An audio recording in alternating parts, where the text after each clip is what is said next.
날 죽이려던 친구, 내가 먼저 끝냈다. 저는 그날 죽을 뻔했어요.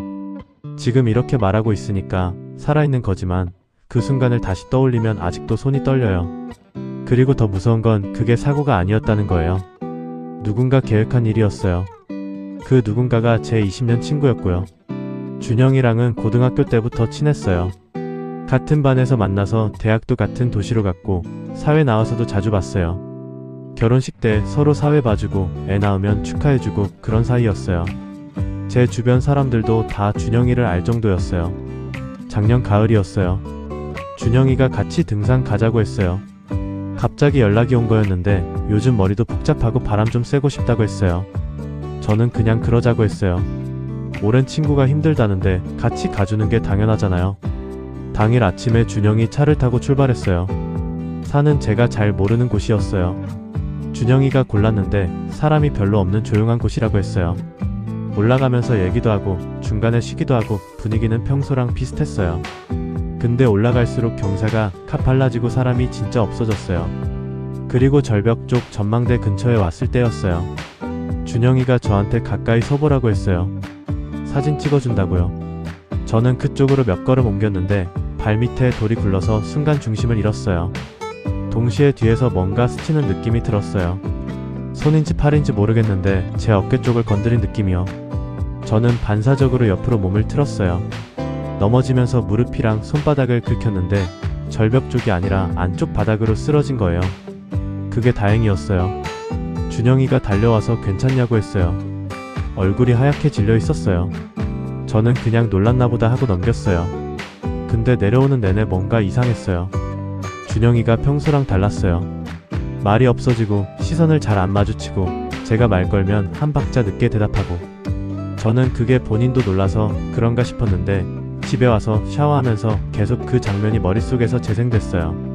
그 스치는 느낌이 우연히 닿은 건지 밀려고 한 건지 저는 그 경계가 자꾸 모호하게 느껴졌어요. 근데 왜 자꾸 신경이 쓰이는 건지 그게 더 신경 쓰였어요. 며칠 뒤에 준영이한테 연락했어요.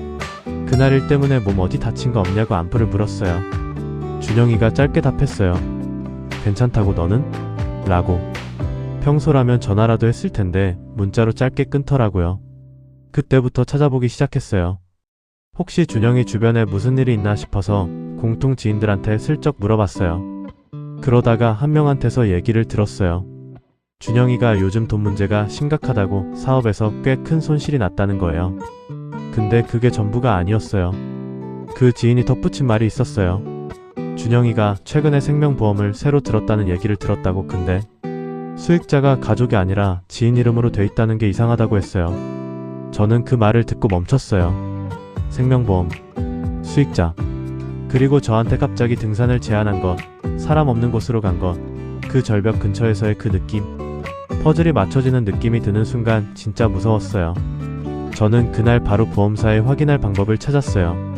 직접적으로는 어려웠는데 금융 관련 민원을 처리해주는 곳에 문의해서 제 이름이 타인의 생명보험 수익자로 설정된 계약이 있는지 조회 요청을 할 수 있다는 걸 알게 됐어요.